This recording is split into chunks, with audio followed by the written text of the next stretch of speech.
बोले बागेश्वर धाम सरकार की, पूज्य गुरुदेव भगवान सन्यासी बाबा की, गौ माता की, अन्नपूर्णा माई की जय माता दी। सर्वप्रथम हम आप सभी अपने स्थान पर खड़े रहेंगे, कोई बैठेगा नहीं, क्योंकि सर्वप्रथम हम आप सभी आज की तृतीय दिवस की मंगलमय पावन आरती। श्री राम जय राम जय जय राम, श्री राम जय राम जय जय राम, बोलो श्री राम जय राम जय जय राम। गजाननं भूतगणाधिसेवितं कपीत्यजम्बूफलचारुभक्षणम् उमासुतं शोकविनाशकारिकं नमामि विघ्नेश्वरपादपङ्कजम्। नमः गुरुभ्यो गुरुपादुकाभ्यो, नमः परिभ्याः परिपादुकाभ्याम्,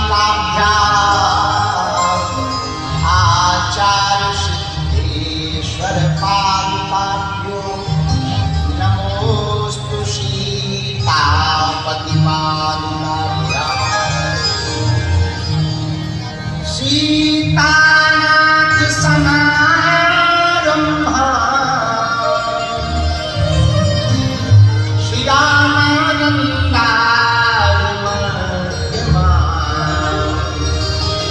अस्मदाचार्यपर्यन्तां वन्दे श्रीगुरुं परम्पराम्।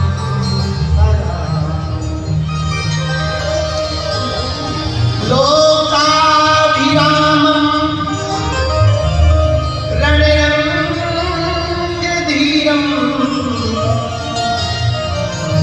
राजीवनेत्रं रघुवंशनाथं, कारुण्यरूपं करुणाकरं जितेन्द्रियं बुद्धिमतां वरिष्ठं वातात्मजं वानरयूथमुख्यं श्रीरामदूतं शरणं सर्वमङ्गलमाङ्गल्ये सर्वार्थसाधिके शरण्ये त्र्यम्बके गौरी नारायणी नमोस्तुते। जयन्ती मंगलाकारि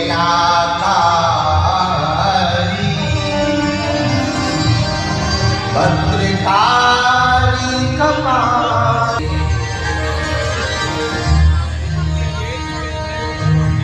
राम राम सब कोई कहे, पर दशरथ कहे न।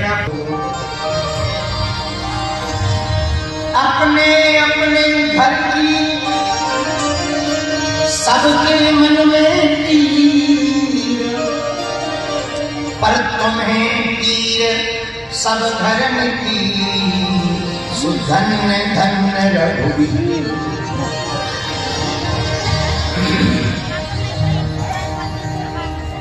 सीताराम जय सीताराम,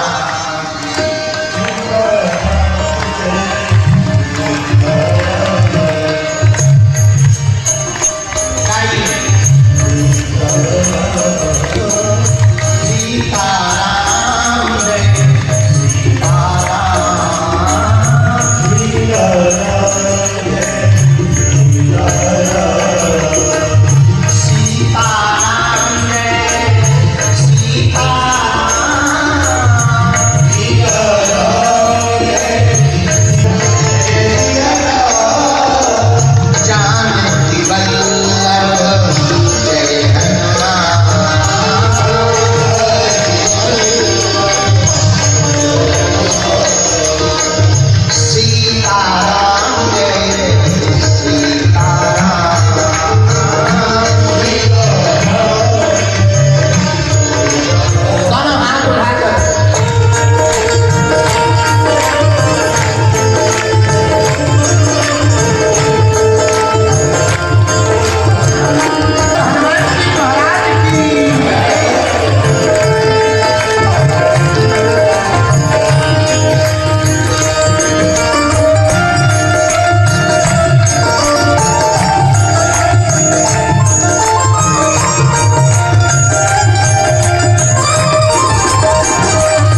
नवरात्रि के पावन पर्व की, भगवती माँ चंडिका देवी की, माँ त्रिपुर सुंदरी देवी की, भगवती आद्य शक्ति माँ वैष्णो देवी की, बोल साचे दरबार की, अपने अपने गुरु गोविंद की, जो नवरात्रि में फलाहार है उनकी, जो दोनों टाइम पा रहे उनकी भी। हर हर भगवान की बड़ी कृपा है भैया, हनुमान जी के चरणों के आशीर्वाद से नवरात्रि के 2 दिन हमारे साकुशल निकल गए। आज तीसरा दिन है शारदीय नवरात्र पावन पर्व का। प्रथमं शैलपुत्री चा द्वितीयं ब्रह्मचारिणी तृतीयं चंद्रघंटेति। आज मां चंद्रघंटा देवी का दिन है। नवरात्रि के तीसरे दिन भगवती मां चंद्रघंटा देवी की पूजा की जाती है।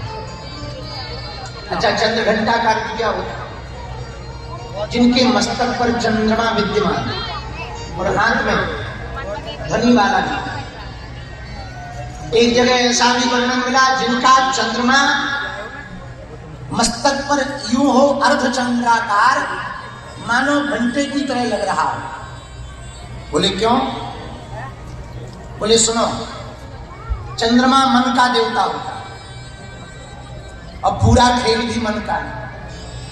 चंद्रमा मन का देवता होता है और मन जिसका चंचल हो, अस्थिर रहता हो, साधना में मन ना लगता हो, पूजा जप तप में बहुत कुविचार आते हो गए, बहुत वासनाएं या तामसिक प्रवृत्तियां सताती हो, यदि कोई साधक नवरात्रि में, नवरात्रि के तृतीय दिवस तीसरे दिन में मां चंद्रघंटा देवी की उपासना करता है, वो अपने मन को काबू में पा लेता है।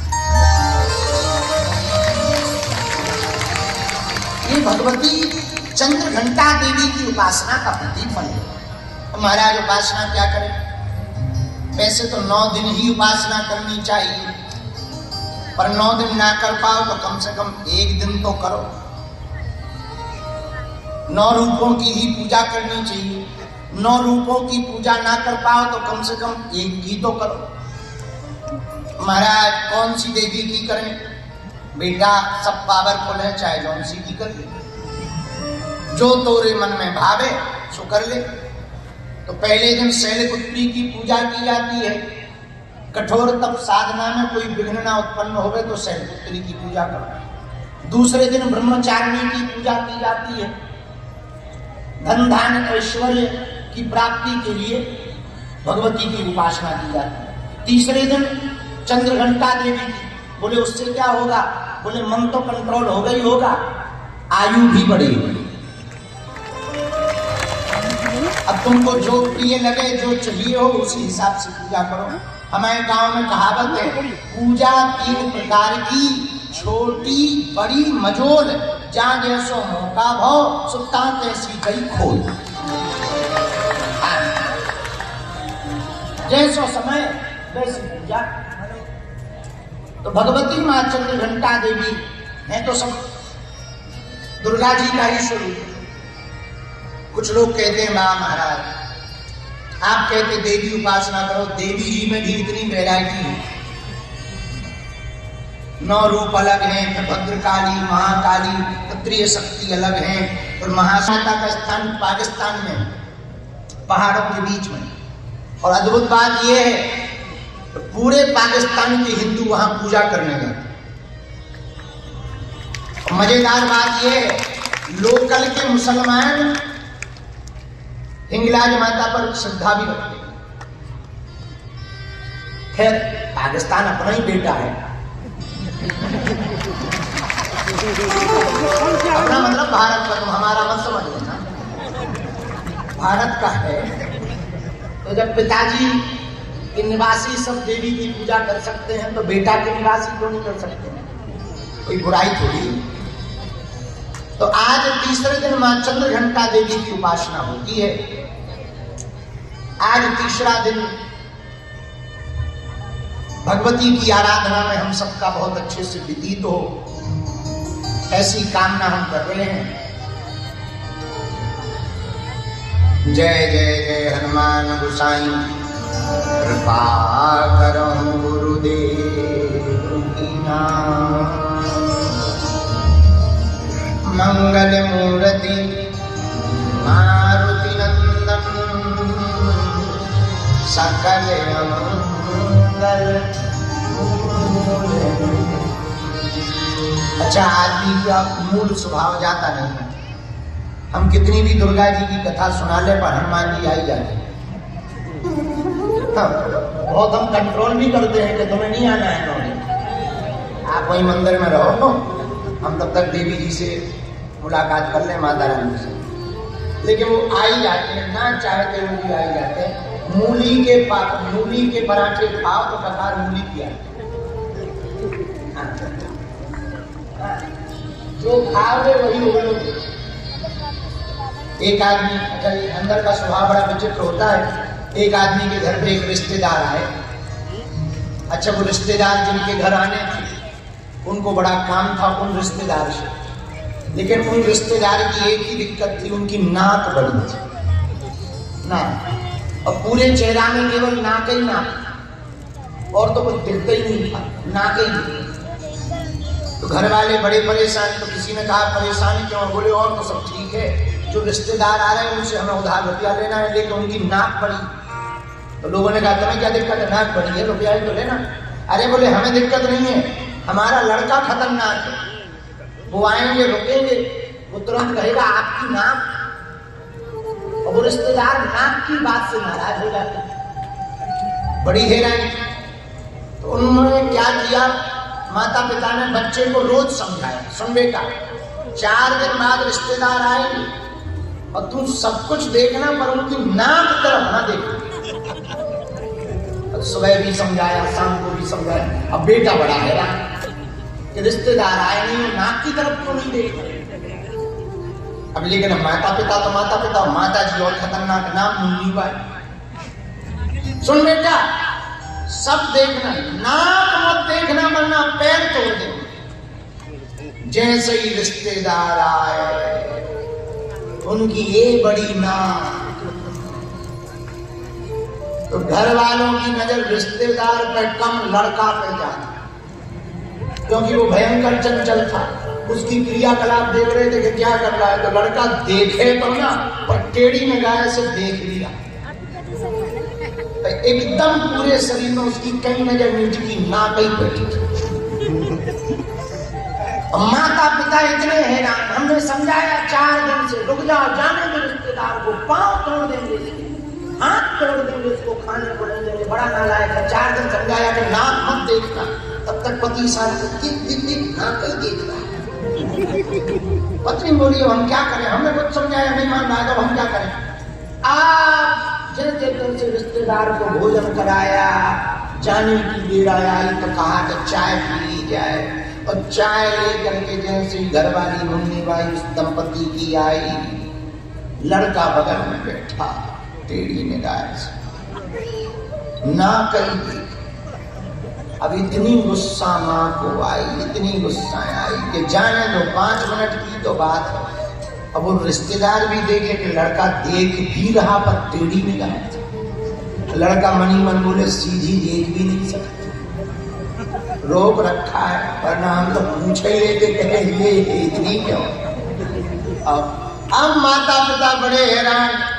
तो माता जी की, अच्छा दिन न रात वही दिमाग में था माता जी के, नाक नाक नाक नाक नाक नाक नाक नाक। जैसे ही चाय रखी और शक्कर ली, तुरंत बोली भाई साहब भोजन तो अच्छा था। हाँ बहन जी बहुत अच्छा था, लो चाय पी लो। अब आप बताओ हम आपकी नाक में कितनी शक्कर डाल दें।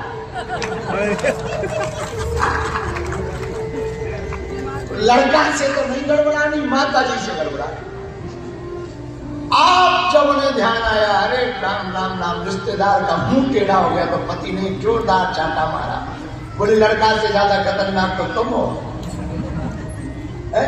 तब पता लगा ये पूरा का पूरा खेल लड़का का बिगाड़ा नहीं है, इनका खुद का बिगाड़ा है।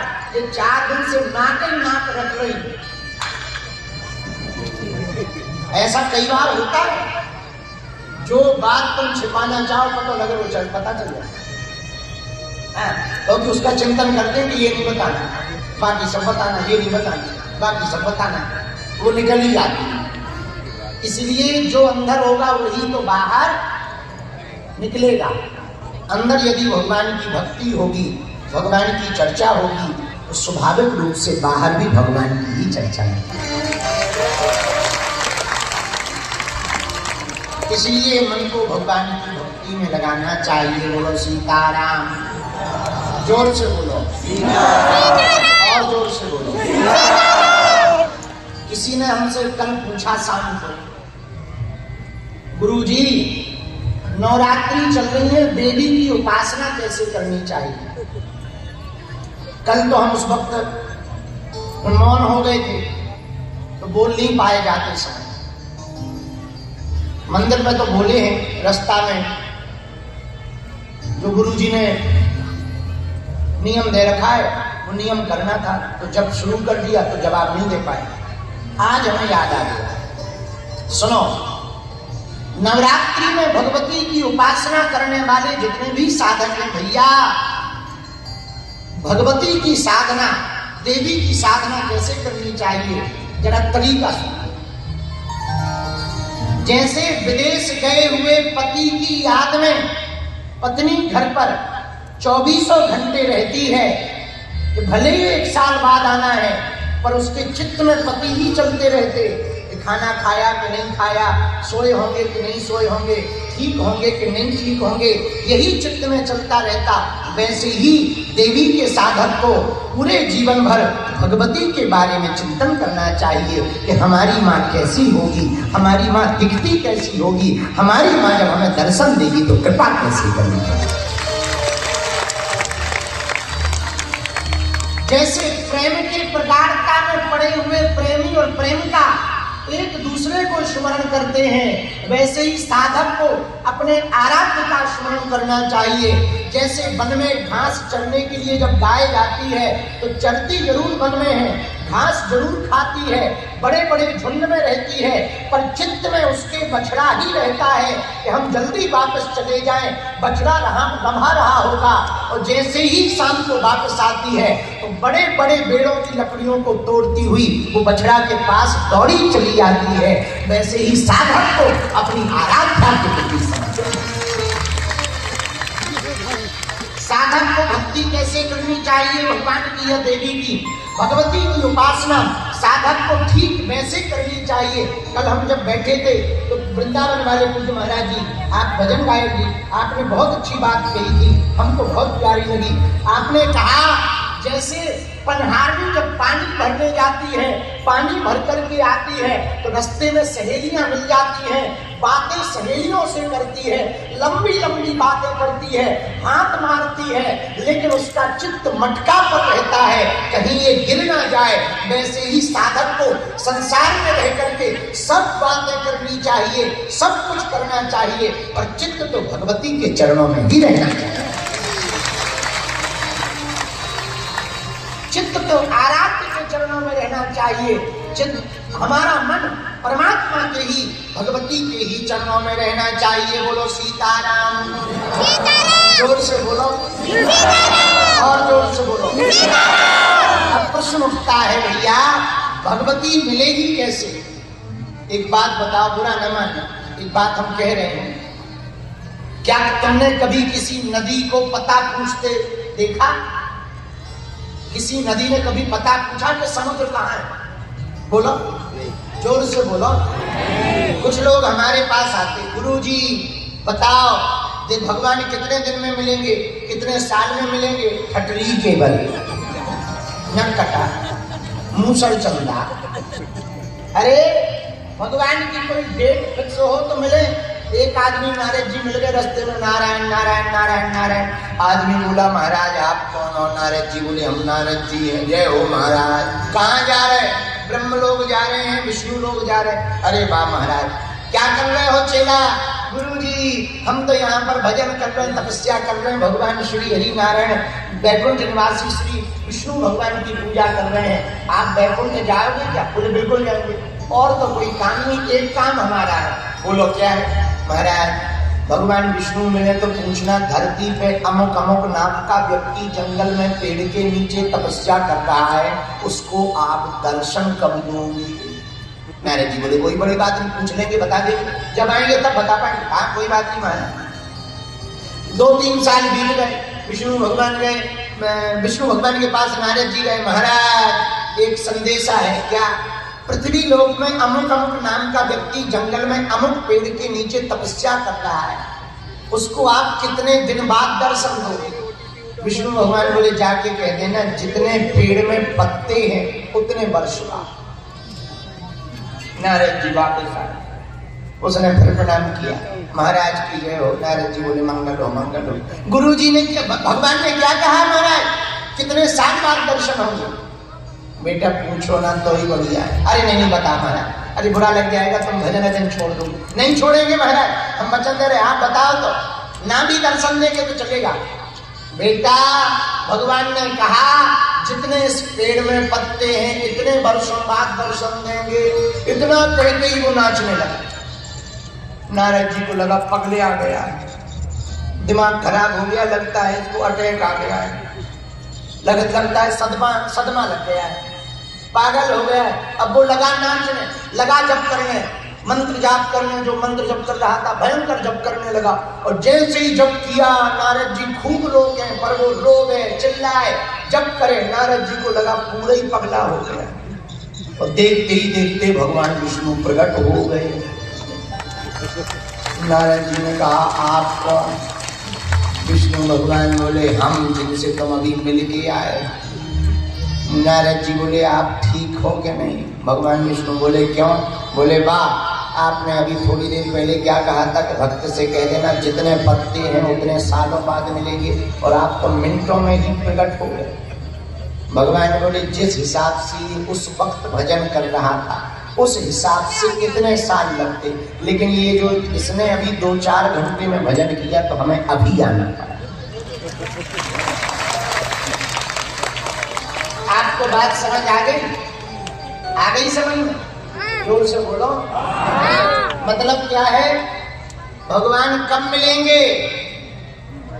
जब तुम्हारी आतुरता उत्सुकता भगवान को प्राप्त करने के लिए, जब तुम्हारे अंदर तड़पण बढ़ जाएगी, सोई परमात्मा तुमको प्राप्त हो जाएंगे। बोलो सीताराम।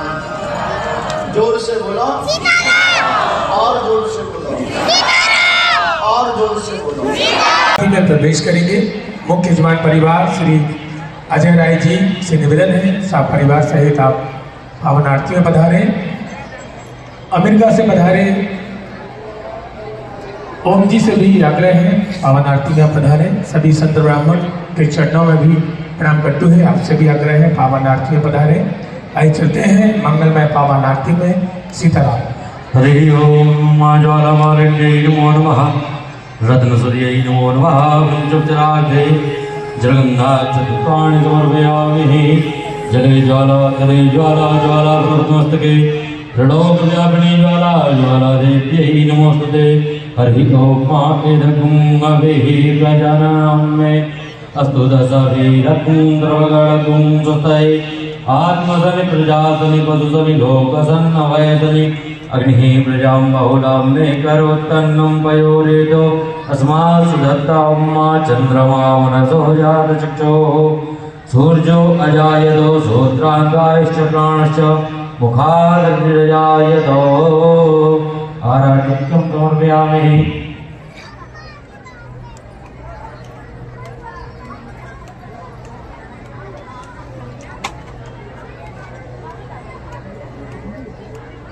हरि ओम देवस्थान क्रमण निर्माण सरिन्द्रपूर्विकाद्याः सन्ति देवाः।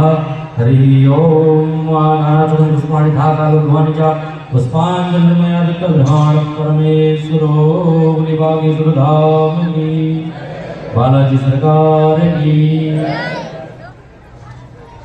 जय जय श्री राम। आप सभी से आग्रह है अपने स्थान पर आप सभी विराजमान हो जाएं। बागेश्वर धाम की पावन तीर्थ में पधारे आप सभी भक्तों का भाग्यश्री धाम परिवार की ओर से स्वागत वंदन। पूज्य गुरुदेव भगवान सन्यासी बाबा की